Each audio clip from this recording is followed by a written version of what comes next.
আসসালামু আলাইকুম সম্মানিত দর্শকবৃন্দ, কী অবস্থা সবার, কেমন আছেন সবাই? তো আজকে আমার বাসায় একটা অতিথি কবুতর আসছে, আপনারা জানেন, সুন্দর। তো এটার সম্বন্ধে কিছু কথা বলবো। আসলে একবার যোগাযোগ করছে যে এই কবুতরটা নাকি ওনার, মাদিটা, ছবিও দিছনি। আসলে এটা একটা অনাকাঙ্ক্ষিত ঘটনা, বা এরকম ঘটনা আমার কীভাবে হলো আমি সেটা আপনাদের সাথে শেয়ার করব। তো এই যে আমার এই পেঁপে গাছগুলো, এই গাছগুলোতে আসলে ছেলে গাছ নাকি। তো অনেকে বলছে যে গাছ কেটে দেওয়ার জন্য, কেটে দিলে তারপর ফল হবে। তো এই বিষয়ে যদি কারো জানা থাকে কিছু তাহলে আমাকে হেল্প করবেন জানিয়ে। তারপরে এখানে বেশ কিছু পুঁইশাক গাছ লাগানো হয়েছে মাশাআল্লাহ। তো এইখানে গাছগুলো হয়েছে, কিছু ধনিয়া পাতা, যে কবুতরকে ধনিয়া খাওয়াইছি ওইটা লাগানো হয়েছে মোটামুটি। তো চাশনি পাতা হচ্ছে। তো এখানে আরও কিছু জায়গাটা পরিষ্কার করে আরও কিছু গাছ লাগাবো। তো যাই হোক, এখন যে বিষয়টা নিয়ে আসছি, ওই যে কবুতরগুলো উড়াইছিলাম, নরগুলো, এইটাও একটু দেখেনি। এই যে এখানে কিছু চাশনি পাতা হয়েছে মাশাআল্লাহ, অ্যালোভেরা গাছ, তারপর আনারস গাছ আগেরই আছে। নরগুলো উড়াইছিলাম অলমোস্ট 1 ঘন্টার মতো উঠছে আজকে আলহামদুলিল্লাহ। এখনও 4টা-5টা দেখছিলাম একটু আগে, 4-5টা নর উড়তেছে। তো উড়তে থাকুক ওদের মতো। তো যেই কবুতরটা নিয়ে আমি বলতেছিলাম, হচ্ছে মাদি কবুতরের কেস। প্রথমেই বলে নেই, আমি যখন গতকালকে জানতে পারছি যে কবুতরটার মালিক পাওয়া গেছে, কিন্তু অনেক দূরে, উনি নিতে পারবে না। তো তারপরে মাদিটা আমি ছেড়ে দিয়েছিলাম। ছেড়ে দেওয়ার পরে মাদিটা আবার চলে আসছে।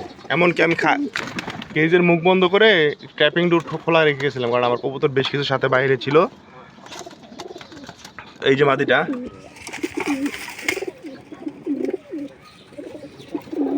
তো এক ভাই আমাকে গতকালকে ফোন দিয়ে বলতেছে যে মাদিটা ওনার, উনি কিছু ছবিও দিল। তো ছবি দেওয়ার পরে এখন কাহিনী হচ্ছে কি, আপনার মাদিটা উড়েছিল শুক্রবারে, বৃহস্পতিবারে। ওনার বাসা হচ্ছে নারায়ণগঞ্জের শেষ মাথা, একবার ঢাকার দিকে। তো উড়ানোর পরে ওনার কবুতরটা নাকি পিনে চলে যায়। পিনে চলে যাওয়ার পরে আর নামতে পারে নাই।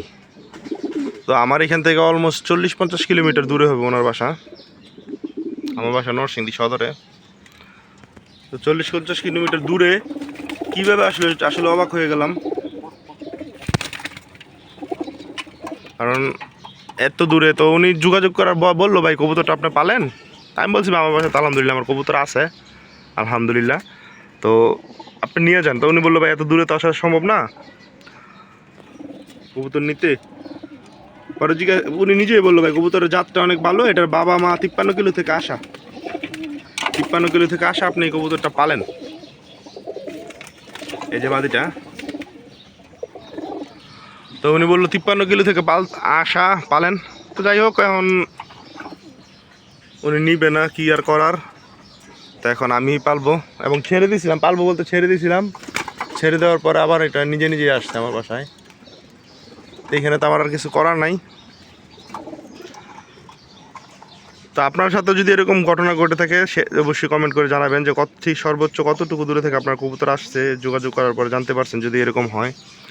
অথবা আপনার কবুতর কতটুকু দূরে পর্যন্ত গেছে। আমার কবুতর একটা কাশফুল গেছিলো, তারপরে ভাই আমার সাথে যোগাযোগ করছিল 1 বছর পরে আসলে। তারপর আর আমি আনি নাই, বাচ্চা কবুতর ছিল। এই যে নরগুলো নামতেছে, আর আমার নর জমিদার হয়ে গেছে। ওনারা এখন নামে হচ্ছে গিয়ে গাছে, আমার জান টান বার করে ফেলে। যাই হোক, মাদিটা ঢাকা থেকে আসছে আমার বাসায়, কীভাবে আমি নিজেও জানি না। উনি পরে বললো যে বাতাসে চলে আসছে। তো এই ছিল মাদিটার আপডেট। আর অতিথি কবুতর আসলে আমি রাখি না এইভাবে। আমি আসলে প্রথম যোগাযোগ করার চেষ্টা করি, অনেক চেষ্টা করি।